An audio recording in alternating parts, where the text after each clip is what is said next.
Bueno, bienvenidos a todos a esta webinar que organiza el Comité Hispano de la ISA. Mi nombre es José Antonio Lobato, soy miembro de la ISA, también miembro de la Asociación Española de Arboricultura y bueno, voy a ser vuestro presentador de este webinar. El webinar va a tratar sobre la arboleda que tenemos en el Real Jardín Botánico de Madrid, que pertenece al CSIC, al Centro Superior de Investigaciones Científicas, y está relacionado, lógicamente, por haber conseguido el ser galardonado con el ser patrimonio de la humanidad. Y bueno, pues hablaremos un poco con Mariano Sánchez, que bueno, pues es su conservador jefe de la gestión de una arboleda histórica. Con lo cual, bueno, pues se plantea un webinar súper interesante que seguro que os va a encantar y lo vais a aprovechar porque Mariano es una fuente enorme de sabiduría y de experiencia. Vale. Bueno, antes de empezar, vale, agradeceros vuestra asistencia, lógicamente, que disfrutéis, que recordaros varias cosillas, ¿vale? Una es que la ISA va a organizar el Congreso Internacional, como todos los años, ¿vale? Que será del 13 al 16 de diciembre y que este año, debido al COVID, como ya sabemos, pues tiene que ser online, ¿vale? Habrá ponencias en español, ¿vale? Interesantes. Y también las ponencias que no sean estarán subtituladas al español, con lo cual, bueno, pues no va a haber ningún problema para que disfrutéis de un congreso súper interesante. Así que las inscripciones ya están abiertas, podéis uniros porque lo vais a disfrutar. También recordaros que vamos a tener otro webinar gestionado también por el Comité Hispano de la ISA el 28 de octubre. ¿Vale? Ahí trataremos sobre la selección de especies, ¿vale? De arbolado urbano, con un desarrollo de una aplicación web. ¿Vale? Lo dará la doctora Cinnamon Dobbs, con lo cual también seguro que vamos a aprender muchísimo, muchísimo con ella. ¿Vale? Y ya por último, ¿vale? No me enrollo mucho más, recordaros, ¿vale? Que al final de este webinar figurará el código, ¿vale? El enlace código, ¿vale? Por el cual podréis utilizarlo para conseguir vuestros créditos CEUS, ¿vale? Para la renovación de las titulaciones que existen en la ISA. Con lo cual, bueno, pues con esto no me voy a entretener mucho más. Bueno, dar las gracias a todos los que están aquí colaborando, que son Tomás Corney, Celer Carvajal, ¿vale? Yailene. Y bueno, pues presentaros ya a Mariano Sánchez, ¿vale? Que Mariano Sánchez, pues como os digo, tiene 30 años de experiencia, es decir, sabe de lo que habla, pero con muchísimo. Enseguida lo vais a ver, que es una fuente de sabiduría, de inspiración, aparte de, como os he dicho, conservador jefe de la unidad de jardinería y arbolado del Real Jardín Botánico, es también presidente de la Asociación Española de Arboricultura y bueno, que ha terminado hace poquito su congreso, que ha sido una maravilla volver a reunirnos. Y nada, bueno, pues Mariano, te cedo la palabra y a aprender. Hola, gracias, José Antonio. Quería agradecer a la ISA que haya contado conmigo para este webinar y además, sobre todo, en uno de los aspectos que más me gusta, que es la restauración de jardines, tanto porque el Real Jardín Botánico es un jardín histórico-artístico, es bien de interés cultural y desde hace un mes y medio es patrimonio de la humanidad. Yo creo que el Jardín Botánico sea patrimonio de la humanidad incluso sin apoyo económico por parte de la UNESCO, es importante porque va a frenar muchas veces cuando alguien entra en un jardín botánico y tiene dinero para hacer una restauración, un ayuntamiento o el propio Estado, siempre trata de dejar su impronta y hacer algo distinto. Yo creo que gracias a ser Patrimonio de la Humanidad, esto en el Jardín Botánico no volverá a ocurrir. Entonces voy a empezar, no sé cómo se quita esto.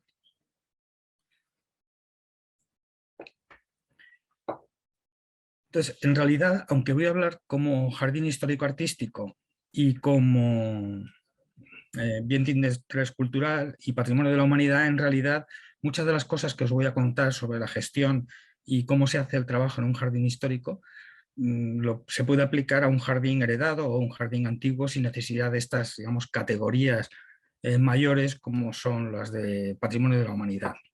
Entonces, lo primero que desde luego tenemos que conocer es tener un conocimiento exhaustivo de lo que es la historia del jardín. Pero no solo la historia del jardín, sino de toda su evolución, como os voy a enseñar después de lo que ha ido pasando en nuestro jardín. La ubicación es muy importante, no solo porque si están en un centro de la ciudad, como es el nuestro, que tiene unos niveles de contaminación elevadísimos, sino también si está cerca de un río, si está cerca de un arroyo, si está orientación norte, orientación sur. Toda esa información de la ubicación va a ser fundamental a la hora después de llevar la gestión y ver cuáles son las plantas que mejor se van a adaptar para sustituir a las que ya hay porque se han ido muriendo, o bien para incrementar la biodiversidad de ese jardín. Conocer la historia, porque la historia nos va a dar una información precisa de cómo tenemos que hacer una restauración o una rehabilitación futura. La evolución va a ser igualmente importante porque si conocemos, por ejemplo, normalmente los jardines botánicos siempre tienen un registro de plantas, pero tenemos digamos, un valor añadido a la hora de saber qué plantas había en el jardín, y es el banco de germoplasma, donde guardamos las semillas de cara al futuro, a un futuro cercano y muy lejano, porque algunas semillas las podemos tener desde hace 160 años y durar todavía 500 más. Entonces esa evolución es importante porque nos va a decir un poco qué especies hubo y si no las ha vuelto a ver, intentar averiguar por qué no han vuelto a ver. Puede ser un cambio de capa freática o simplemente, como nos pasó a nosotros a finales del siglo XIX, un tifón que volcó y derribó 860 árboles. Después también hay que conocer todas las implicaciones legales que afectan a ese jardín, tanto normativas, la ley, las leyes estatales, las leyes provinciales, incluso las leyes municipales que podrían afectarnos. No es el caso de algunos jardines que al ser estatales no están sometidos a las leyes municipales. Conocer qué se hizo en las restauraciones anteriores y sobre todo qué implicaciones tienen esas restauraciones con el árbol y con la arboleda entera. La desaparición de determinados elementos de algunos árboles respecto a lo que es la arboleda es importante a la hora de que haya una tormenta fuerte, o incluso Filomena, que fue la tormenta del mes de enero. Respecto a nuestro jardín, el jardín estuvo abandonado durante la dictadura franquista, estuvo abandonado y se planteó una restauración en el año 81. Ahora veréis por qué se planteó una restauración, porque era fundamental para poder levantar el jardín, o si no íbamos abocados a la desaparición. Y eso a pesar que ya era un jardín histórico-artístico. En el año 2000 hice un plan director con los conocimientos que había en aquella época, porque todavía no se trabajaba con modelos arquitectónicos, porque todavía no existía la lanza de aire comprimido, ni el picus, ni el resistógrafo. Entonces, con los medios que había, pues hice el plan director del año 2000, con una ficha de trabajo igualmente adaptada a los conocimientos que había en aquella época, que básicamente eran Mate y Shaigo, y empezamos con otros profesionales. Y ahora estoy embarcado, que ya tengo medio el inventario hecho, con mucha más información, una información exhaustiva de cada uno de los ejemplares, para sacar el nuevo plan director el año que viene, el 2022. Para nosotros es fundamental la zonificación, y aunque aquí hacer abstracción de que esto es un jardín botánico, de lo que os voy a hablar, porque en cualquier jardín siempre hay una zonificación, o bien en el caso de Europa hay una rosaleda, hay una huerta. Eso también es extensivo a todos los jardines botánicos. Entonces, esos distintos tipos de zonas sí que nos van a crear una dependencia, y a la hora de plantar árboles nos van a crear unos condicionantes, que es una de las partes más importantes que os quiero hablar de la gestión. Y después, sobre todo ahora que somos Jardín Patrimonio de la Humanidad, unos criterios de conservación para evitar cambios bruscos en el diseño. Nuestro jardín es un jardín neoclásico y cuando alguien viene a visitar nuestro jardín, viene a ver un jardín neoclásico, no viene a ver otra cosa. No va a haber un jardín paisajista, para eso hay otros jardines en España, en Inglaterra y en todo el mundo. Y después hay un apartado importante que son los estudios sociales y de cambios de uso. En un jardín que ya tiene muchos años, que es un jardín que hemos heredado con 50, 60 años, puede ser que simplemente haya un cambio social, que las viviendas que están rodeando alrededor de ese jardín que nosotros vamos a gestionar, pues simplemente haya ido envejeciendo y entonces en vez de tener niños, pues tengamos ancianos, o viceversa, sea un jardín una zona de la ciudad, un barrio de la ciudad en el cual empieza a haber niños más jóvenes y tendremos que adaptarnos a esas necesidades que hay en la zona, pero por sobre todo y más importante, sin tocar para nada el diseño y la traza del jardín. Y con todo esto elaboré tanto en el año 2000 como en el año que viene una matriz DAFO y me he ido demasiado lejos, y después un benchmarking de discusión con 25 profesionales de la arquitectura, de la jardinería, biólogos, para discutir ese plan director. Bueno, pues esto es el Patrimonio de la Humanidad, el paisaje de la luz. Aquí está la Puerta de Alcalá, Cibeles, el Neptuno, el Museo del Prado, el Jardín Botánico, el Parque del Retiro y el Jardín Tropical de Atocha, que al ser incluida la Marquesina, la estación, dentro de Patrimonio de la Humanidad, también lo ha sido el Jardín Tropical de Atocha y el Parque del Retiro, en el cual he escogido esta imagen, donde se ve aquí un poco un árbol un poco ya trabajado y los cipreses singulares y catalogados. Este es nuestro jardín, esta es nuestra arboleda singular, donde está ubicada en pleno centro de Madrid, en la zona más contaminada de la ciudad, que es la estación de la Plaza de Atocha y la estación de Atocha. Aquí está el Museo del Prado, el Ministerio de Sanidad y Consumo, y quiero hacer relevancia porque este árbol de aquí, el ciprés, es el árbol más antiguo del jardín. Aquí tenemos una imagen, que ahora hablando con Seyer, vino en invierno, imagino que vería esta imagen del invierno, y esta es la imagen en pleno verano del jardín botánico. Nuestro jardín, como veis, tiene un tanto por ciento bastante más elevado de lo que debiera ser de planta caducifolia respecto a perennifolios, que eso es una cosa que el plan director va a tratar de equilibrar un poco más. Aquí vemos la referencia más importante del jardín, es el ciprés, el Cupressus sempervirens, que antes de hacer todo lo que es el Paseo del Prado con el Museo del Prado, era, si os fijáis, una alineación de huertas junto al arroyo castellano, y normalmente en muchas ocasiones se separaban con un ciprés una huerta de una propiedad de la siguiente. Entonces, justo en la zona donde empezaba el jardín botánico, vemos ahí un ciprés en un dibujo del principio del XVIII, que se puede corresponder perfectamente con este otro de aquí. Bueno, nuestro jardín es un jardín neoclásico, 8 hectáreas, casi medio millón de visitantes al año. Tenemos 316 especies arbóreas, de las cuales hay 50 especies de palmeras y unos 1.460 ejemplares, si incluimos la colección de frutales, tanto frutales con poda en vaso como poda en espaldera. Sin embargo, con todos estos árboles que tenemos, necesitaríamos un jardín no de 8 hectáreas, sino de 17 hectáreas, o sea, más del doble, para que todas las copas de los árboles cupiesen. Por eso en el plan de gestión nos estamos planteando el que no haya que meter la poda para que ningún árbol moleste a otro. Bueno, y ahora os voy a hacer un poco el estudio histórico rápido. El Fernando VI encargó a su arquitecto real, que era Sabatini en aquella época, un proyecto de jardín botánico, que es este verde que veis aquí con los laterales verdes. Pero sin embargo, lo defenestró enseguida Fernando VII y se lo encargó a Sabatini. Entonces, el plano de Sabatini es la traza, digamos, los límites perimetrales son los mismos, porque era el espacio que tenían dedicado para un jardín botánico, pero sin embargo el diseño ya no tiene ningún toque barroco, sino que es un neoclásico puro completamente. Y a lo largo de la vida del jardín, de los 265 años que cumplimos en el 17 de octubre de este año, pues ha ido evolucionando. Uno de los apartados más importantes siempre ha sido referido al arbolado. En la entrada aquí es una entrada neoclásica, y bueno, aquí no se ve bien.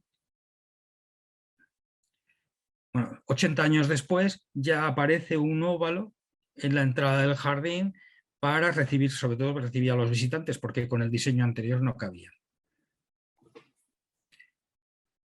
Del jardín original, pues pasamos en 1875, a finales del 19, a un diseño completamente barroco, porque era el que gustaba en la época. Imaginar lo que supuso arrancar todos los árboles, arrancar casi todas las plantas para adaptarlo a este otro diseño. Eso, gracias a que ahora es jardín histórico artístico y es patrimonio de la humanidad, no va a ocurrir, no va a ocurrir jamás ya. Ya nos vamos a quedar con un jardín neoclásico, que es lo que el visitante viene a ver al jardín. Seguimos con el jardín original y fijaros lo que nos encontramos justo al terminar la Guerra Civil Española en 1940, con un diseño completamente barroco, perdido en gran parte de su traza, pero siempre lo que permanece es el óvalo, que es un elemento fundamental, sobre todo de arbolado, de alineación. En este plano del jardín, que es como prácticamente se hizo la restauración, quiero que os fijéis que todo el arbolado del jardín estaba en alineación. La idea era que el paseante tuviese sombra en su paseo, y lo que no se tuvo en cuenta, que es lo que trato de tener en cuenta ahora con el plan director del 22, es que no se proyecte mucha sombra en la zona de cultivo, porque entonces muchas de las plantas funcionarán mal, que es lo que nos pasa ahora. Entonces, fijaros un poco la evolución desde el que no se hizo, que es el de Sabatini, que ya tenía su entrada en semicírculo, al que realmente se construyó, que ya no la tenía, pero inmediatamente después la evolución ha sido que siempre ha habido, digamos, un hall de entrada al jardín botánico con una alineación de árboles perimetral.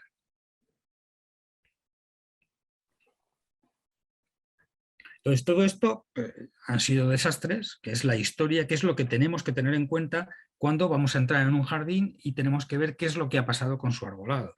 Porque en toda esta evolución se han arrancado muchos árboles a lo largo de la historia del jardín, con poco miramiento.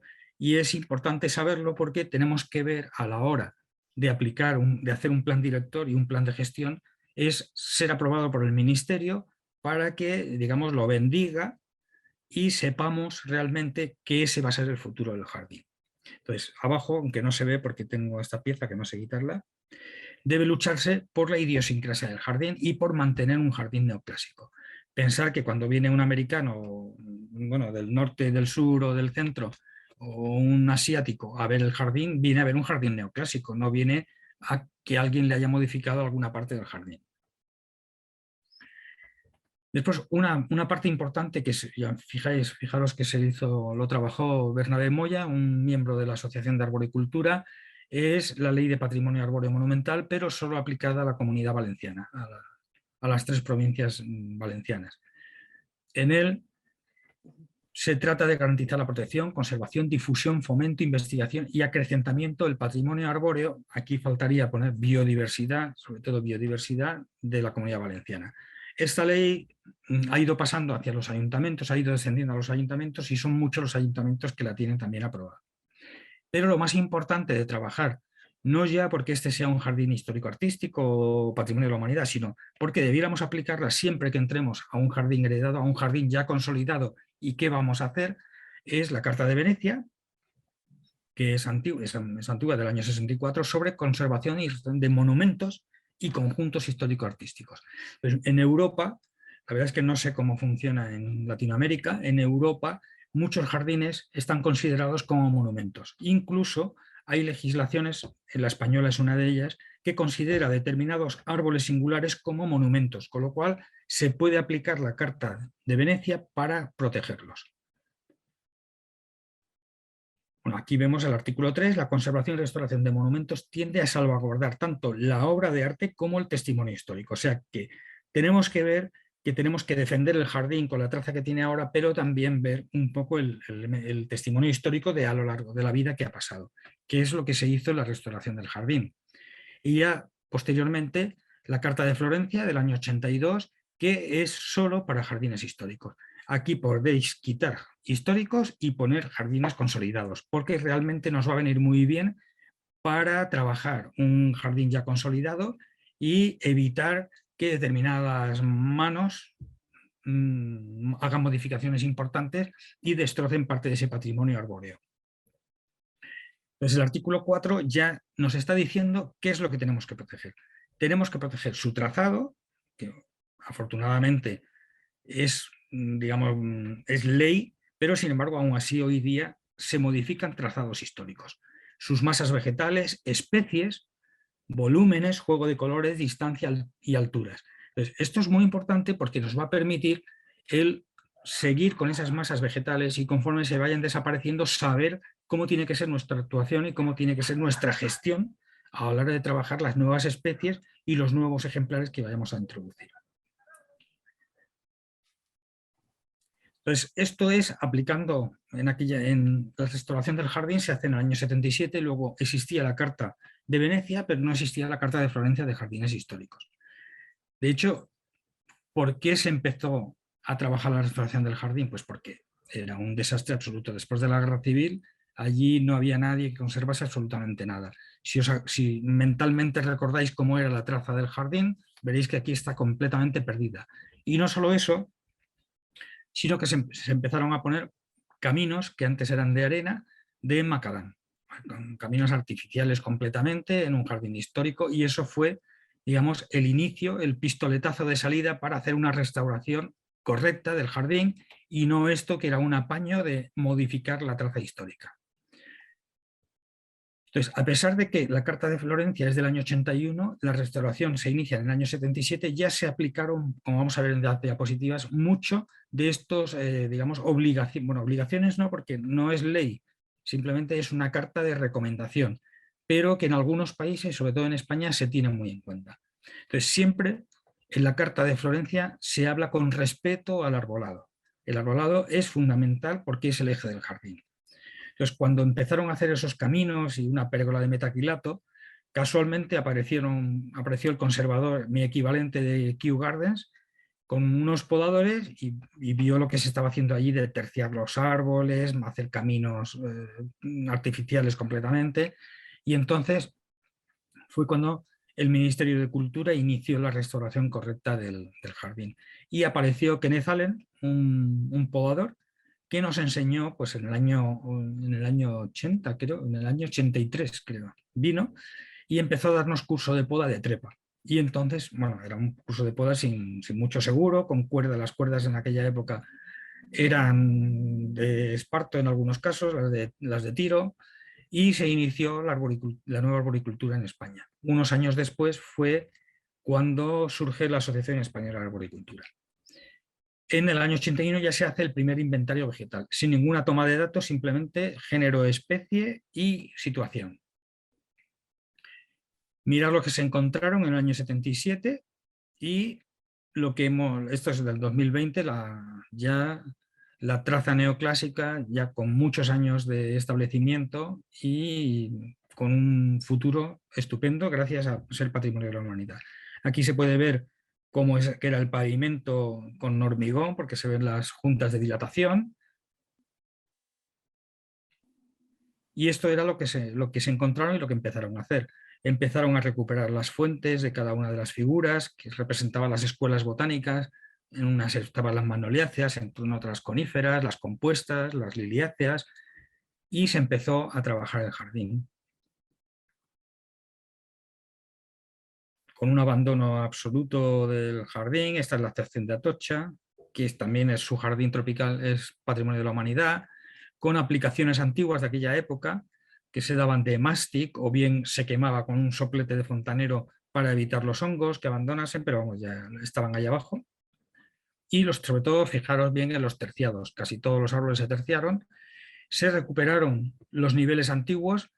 Esta fuente estaba a esta cota del terreno y toda la tierra que venía del retiro durante 200 años fue colmatando el espacio y ahora está recuperada la fuente.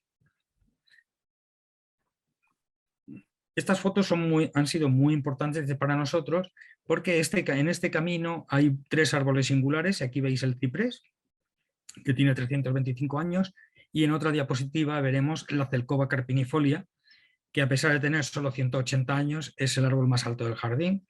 Este árbol también está catalogado de singulares de Maclura pomífera, un árbol americano, pero nos sirve para saber qué hicieron en la restauración, porque como nos temíamos, y realmente el Tree Radar lo confirmó, cortaron las raíces de todo este cajeado del camino. Entonces ahora tenemos ciertos problemas de inestabilidad, sobre todo en la Zelkova. La Maclura, como no tiene altura, no. Esta es la Zelkova carpinifolia, la que tiene ahora 42 metros. Esto es en la restauración, con los cajeados de los caminos, y esta es en la actualidad. Los caminos se hicieron con su drenaje para evitar la colmatación. Se respetaron, por eso os digo lo de la Carta de Florencia, se respetaron árboles que con el abandono quedaron en medio de caminos.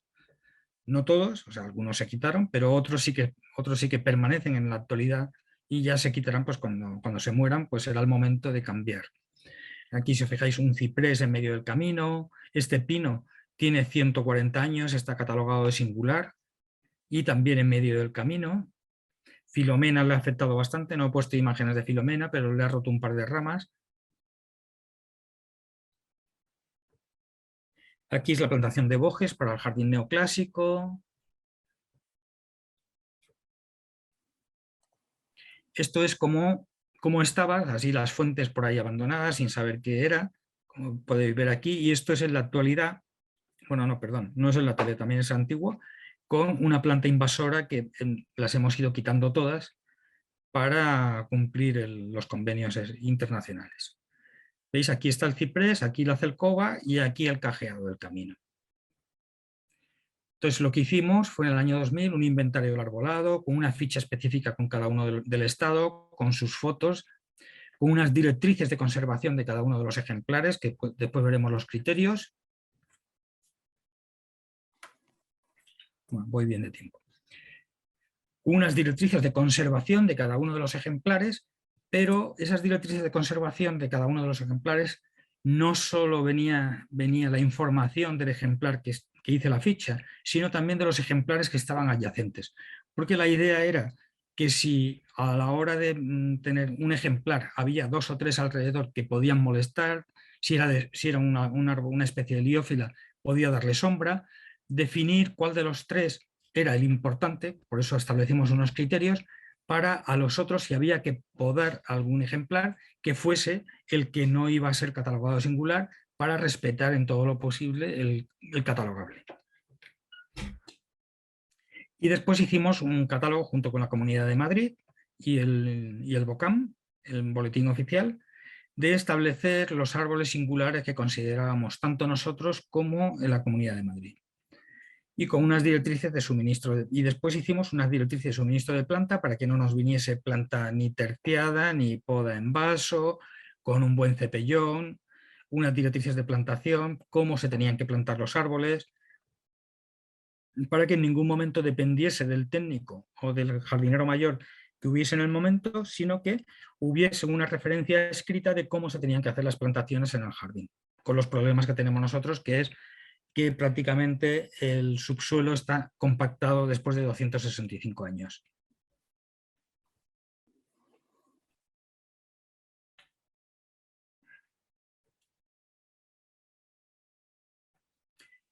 Después hicimos lo que os he dicho antes de un establecimiento de criterios para saber exactamente delante de qué ejemplar estábamos y cuál era el trabajo futuro y la propuesta de futuro que teníamos que hacer.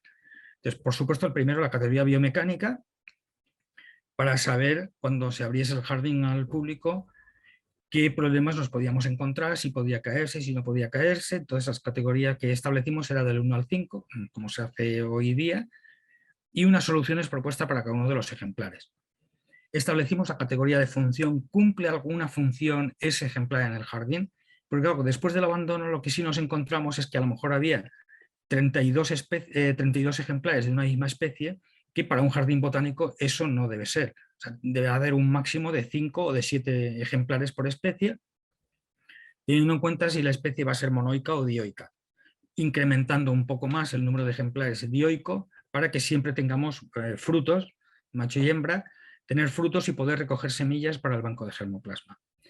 Después, una categoría de zonificación, que eso me he dado cuenta, sobre todo en las clases que doy en arquitectura de la Politécnica de Madrid, es la zonificación. Para evitar errores, para evitar problemas, es saber bien cuál es la zonificación o establecerla bien y no perjudicar sobre todo a las zonas que tenemos debajo o que tenemos en el propio jardín.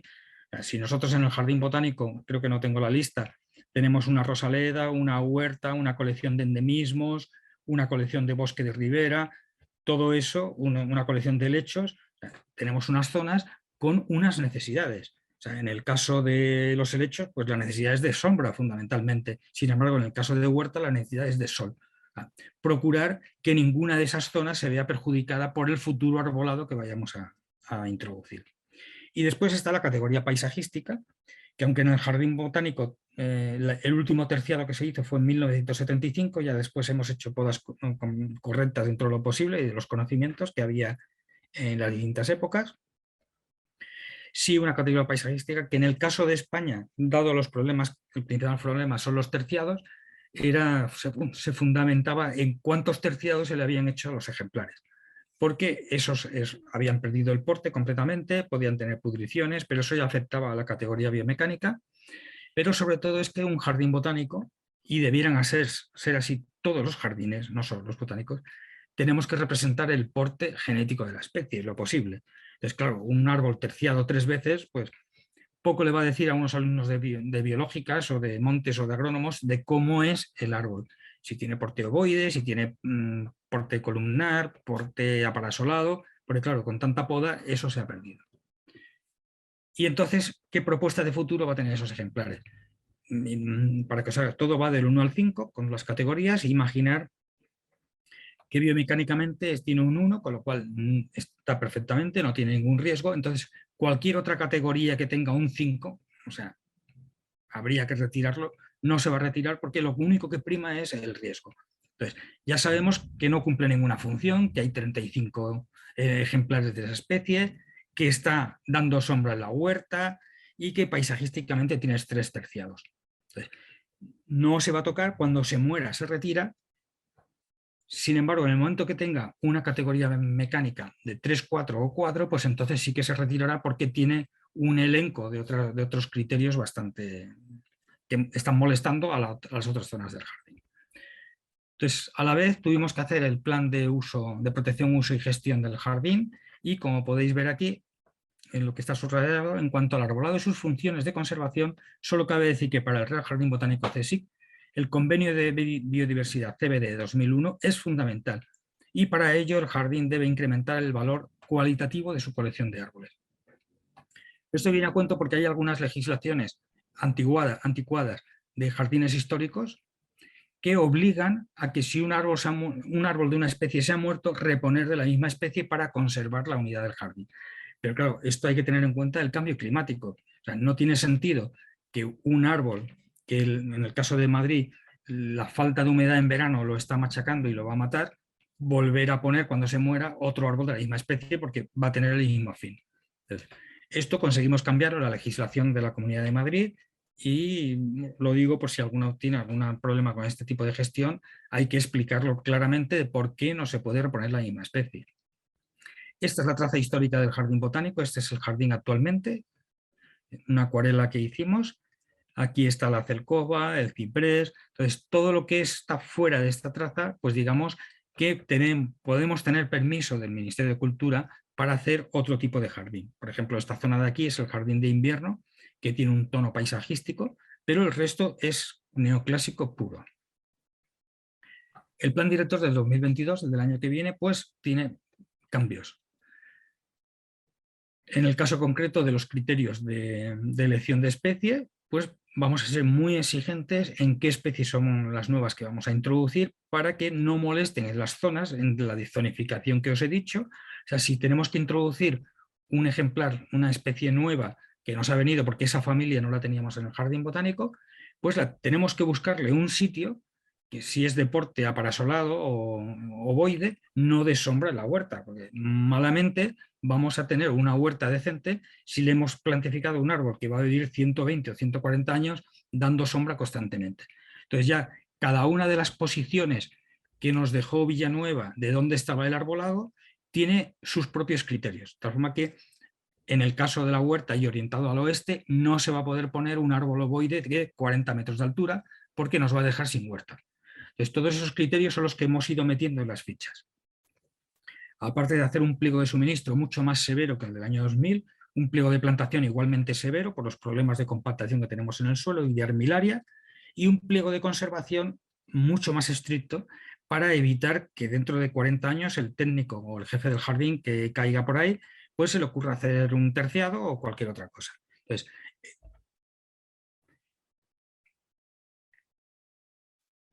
cada uno de los ejemplares ya tiene su posición y tiene sus criterios. Los criterios de plantación, estos son los que los tenemos, digamos, apalabrados con el Ministerio de Cultura para evitar que nos hagan, que empiecen a quitar plantas o setos y modificar la traza del jardín. Y el plan de gestión y conservación integral con lucha biológica. Todo esto lo llevamos muy estricto, entre otras cosas porque estando en el centro de Madrid no podemos hacer muchas tonterías. Entonces, os pongo aquí, por ejemplo, la zonificación especial de iluminación, las zonas que necesitan sol y, por tanto, cómo van a ser las nuevas especies que se pongan en esas zonas, evitando en lo posible proyectar sombra. Aquí tenemos la flor de temporada, sobre todo son tulipanes en primavera y dalias, peonías y lirios, todo eso tenemos un ciclo de flor que va desde el invierno con los narcisos hasta finales del verano, casi en otoño, con las dalias. La última dalia que nos florece, por si hay algún mexicano escuchando, es la dalia excelsa, que nos florece a mediados finales de noviembre, y unos años, si hay una helada temprana, nos hemos quedado sin la flor, y otros años, como el año pasado, que el verano se prolongó demasiado, pues conseguimos tener una buena cantidad de flores. La rosaleda es otra zona que necesita sol, la huerta, fundamentalmente, y la rocalla. Sin embargo, justo lo contrario, plantas con sombra, pues tenemos la escuela 13, que es donde tenemos la escuela, perdón, la 0 de las polipodiáceas. Todos los helechos necesitan sombra y ahí vamos a propiciar plantaciones arbóreas que proyecten sombra en la zona. Bueno, todo esto ya os lo he ido contando, confirmar la zonificación, definición de criterios de cultivo, los criterios que establecemos para cada una de las plantas y de las fichas que hemos hecho de los árboles. Aquí es donde ponemos la categoría de cada una de esos criterios, sabiendo que el único que realmente va a propiciar la retirada de un ejemplar va a ser el biomecánico. Esta es la evaluación instrumental que empezamos ya el año pasado de determinados árboles con riesgo de vuelco y de rotura. Casualmente, era obvio, después de haber hecho el estudio de cada uno de los ejemplares, Filomena nos ha quitado riesgo en todos ellos porque ha tirado alguna de sus ramas. Aplicamos el ITRI ya en el año 2005. Este era un ITRI donde solo detectaba objetos duros, para ver si realmente se habían cortado las raíces de la celcoba, que tenía 42 metros, ahora tiene 43. Y aquí vimos que realmente, lo podéis ver aquí, que realmente en esa orientación ya no había raíces, o sea que se habían cortado. Entonces es un elemento a tener en cuenta allí. Bueno, el trirrada, que todos los conocemos, esto es otro de los cedros, que no se le ha roto ninguna rama con Filomena. Estos son cosas para ahorrar tiempo. Este es un pino que se le ha caído alguna rama con Filomena, con lo cual digamos que la ficha de evaluación hemos tenido que volvérsela a hacer. Obviamente el riesgo de vuelco con menos copa pues ha bajado también. Esto es cuando se hacen las cosas no adecuadamente, tenemos una serie de pinos en pradera y obviamente cuando hace viento, sobre todo cuando primero hay lluvia y después hace viento, pues hay riesgo de caída. Esto se cayó en el año 2013. Con Filomena no se nos ha volcado ningún árbol, se han partido ramas, pero nos han volcado. Para nosotros Filomena lo peor ha sido la helada, que hemos perdido 45 especies arbóreas. Todas muy pequeñas, porque eran subtropicales, pequeñas porque crecen más lentamente. Hemos perdido, por ejemplo, que así habituales, la agrivillea, que teníamos una, que nos ha florecido. La planté hace 20 años, nos ha ido floreciendo a partir del 7º año.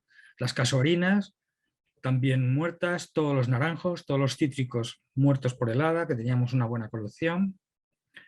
Y esto es lo que nos hemos ido encontrando a la hora, bueno, esto ya es de hace unos años, a la hora de ver, aquí ya se puede intuir claramente que el cuello está enterrado, igualmente que aquí, es lo que tiene una herida. Y esto fue lo que nos encontramos al descubrir el cuello con la lanza de aire comprimido. Un lío de raíces superficiales, había pradera, con raíces profundas, antiguas, antes de que se pusiese la pradera hace unos 35 años.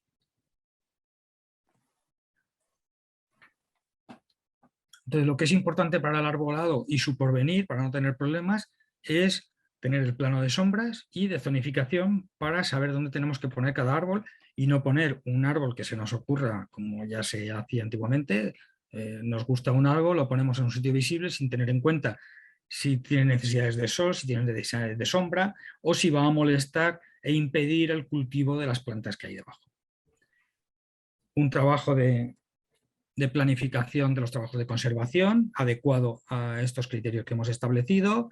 Bajamos debajo del jardín, al ser un jardín del siglo XVIII, tenemos el alcantarillado, es un alcantarillado antiguo de ladrillo que comunicaba el Parque del Retiro, que está hacia el norte, con el arroyo Castellano, que estaba hacia el sur, con las raíces de plátano, aquí las raíces de una Phoenix canariensis, y también dependiendo en el caso nuestro de la contrata, pues tenemos que hacer unos cambios de diana. Porque claro, no es lo mismo que la gente entre rápidamente al jardín con su entrada, que no que forme una cola y que esté ahí establecida durante un tiempo. Establecimos nuestras dianas según el modelo estándar Cutra dentro del jardín, con los caminos según las categorías, para actuar o estudiar mejor el arbolado según la importancia del camino. Hicimos unos estudios sociales con la unidad de cultura científica para saber dónde íbamos a poner los colegios, dónde se iban a poner los talleres, para evitar que arriba hubiese árboles de riesgo, con ramas mal ancladas o ramas con excesiva pudriciones, porque la diana era importante. Aquí tenemos la huerta esto es un nogal, un Juglans nigra, dando sombra a la huerta, con lo cual digamos que es una huerta que la gente dice, esta gente vaya huerta que tiene. Pues eso, esto es lo que tratamos de evitar con el nuevo plan director. No vamos a quitar este árbol, pero cuando muera desde luego no se pone ahí nada. Hoy hicimos una matriz DAFO con todas las consecuencias, de tratar de conseguir el mayor rendimiento posible. E hicimos un benchmarking con exdirectores del Jardín Botánico, arbolistas de la asociación, conservadores, la administración estatal, el ministerio, paisajistas, historiadores y arquitectos, que no está puesto aquí, pero también vinieron arquitectos. Y estas fueron las reuniones que tuvimos. No sé si habéis trabajado alguna vez en un benchmarking. Se montan 5 mesas con 4 o 5 personas en cada una de ellas. Se van analizando distintos problemas y se va rotando para que cada uno de los problemas importantes que se han seleccionado se estudien a fondo. Bueno, aquí está Gabriel Iguíñez, que da un webinar, talleres, Carmen Añón, que es una paisajista que actuó en la restauración del Jardín Botánico, y aquí estoy yo. Aquí está Isabel González, que es la responsable de los jardines históricos del Ayuntamiento de Madrid. Y a medio plazo nuestros problemas fundamentales, que son los que vamos a meter en el nuevo plan director, es sobre todo el cambio climático. Entonces tenemos trato con todos estos agentes para evitar problemas. Ya nos está afectando los arces, todos los arces, el Mospesurnanum, Mospeliensis, Eduplátanos, están con las copas secándose. Por ejemplo, porque no he puesto una foto actual, esta es de mayo. Ahora todo esto está seco, o sea que hay un cambio importante. Y nada, el problema fundamental que tienen los árboles pues es que no se pueden ir, no pueden huir. Cualquier perrería que se les haga, pues se la aplicamos y se la tienen que tragar porque no se pueden ir. Y nada, muchas gracias y espero que os haya sido de interés. Bueno, fenomenal, Mariano.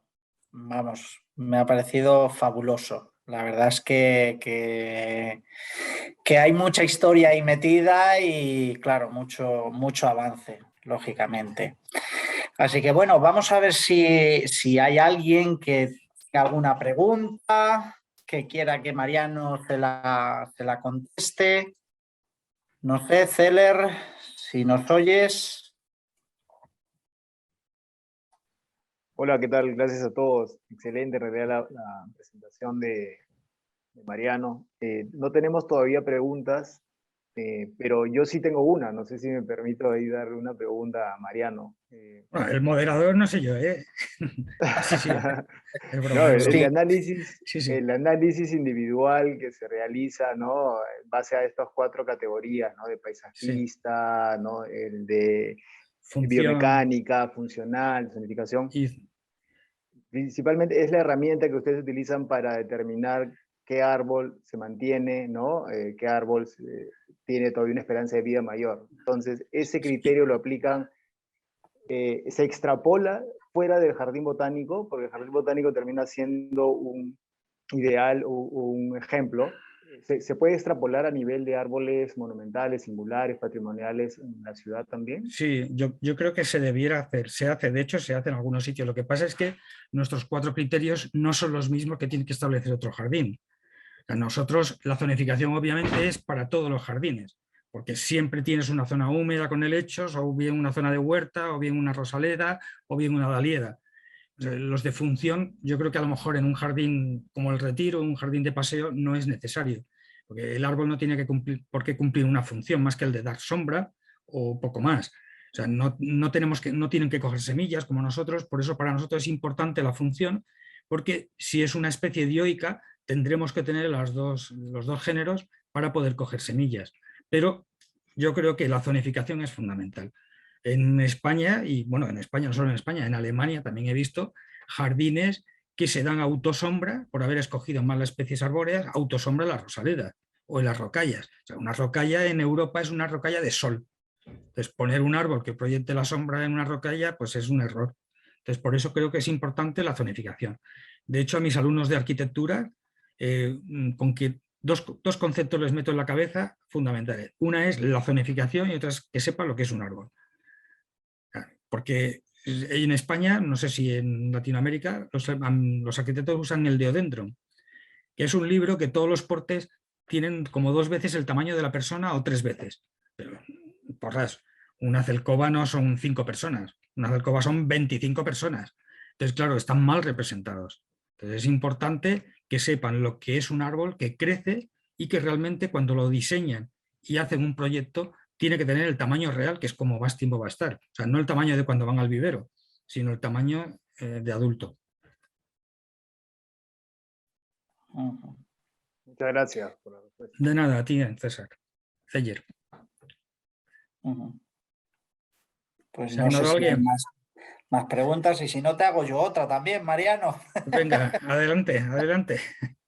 Yo te quería preguntar más por el hecho de la transformación a patrimonio de la humanidad. Es decir, si sabemos, porque claro, es muy reciente, si este hecho va a introducir algún grado de protección superior o algún tipo de que pueda repercutir, sobre todo, lógicamente, en el arbolado, que es básicamente lo que más es lo que, como tú bien has indicado, es lo que vertebra el jardín. Y bueno, no solo también el jardín botánico, sino también todo lo que engloba el arbolado viario que existe en esa zona y en el Parque del Retiro.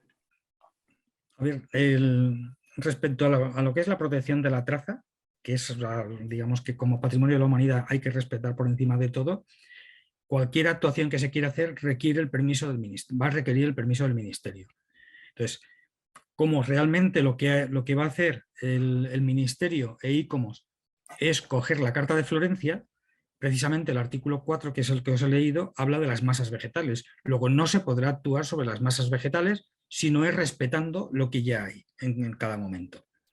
Y de hecho, una de las cosas que queremos hacer, que ya he hablado con ICOMOS, es, digamos, hacer una especie de protocolo de actuación en lo que va a ser el patrimonio de la humanidad. De tal forma que en el Paseo del Prado, saber qué es lo que se va a dejar hacer y qué es lo que no se va a dejar hacer. Porque realmente, bueno, los latinoamericanos no conocen el Paseo del Prado, pero tú y yo sí lo conocemos, y ahí hay un exceso de arbolado. Gracias a la poda que se le ha hecho desde la década de los 70 hasta hace 20 años, que ha sido a base de terciados, caben todos los árboles. Entonces ahí, de cara a lo mejor dentro de 40 años, no se puede dejar tal cual está, porque hay en un espacio de 18 metros de ancho, hay 5 especies arbóreas, de ellas una el plátano, que tiene 25 metros de copa.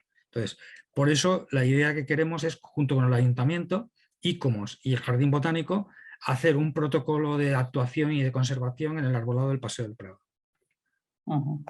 Bien, fenomenal. A ver si lo logramos. Eso. Porque los deseos muchas veces ya sabes que no van con luego la realidad, porque surgen pues, discrepancias también y problemas también de gestión, lógicamente, por los usos, como bien has indicado en el propio jardín, y más, pues estamos hablando de una vía pública que tiene pues otra serie de usos, por así decirlo. Sí, así que nada. El más importante es la sombra, retener CO2 y aportar oxígeno. Pero claro, si por cómo están cada X años se les hace una poda fuerte, ¿qué va a pasar? Pues que la retención de contaminación va a bajar durante 2 años, con lo cual la gente va a sufrir los problemas de asma y otros tipos de problemas. Sí, la verdad es que sí. Bueno, pues yo creo que no sé si tenemos, Celer, alguna pregunta. ¿Que hay alguien que haya puesto alguna pregunta?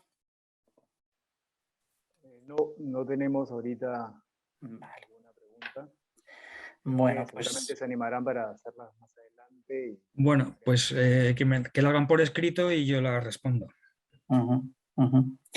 Bueno, pues fenomenal. Pues nada, pues con esto, bueno, vamos a un poco, sobre todo, muchas gracias, Mariano, por tu fabulosa presentación, y ha sido muy ilustrativa de lo que es la evolución del Jardín Botánico. Yo, como ciudadano de Madrid, trabajador de Madrid, pues la verdad es que me ha resultado muy interesante, porque sobre todo te incita a visitarlo, o sea que en ese sentido está muy bien.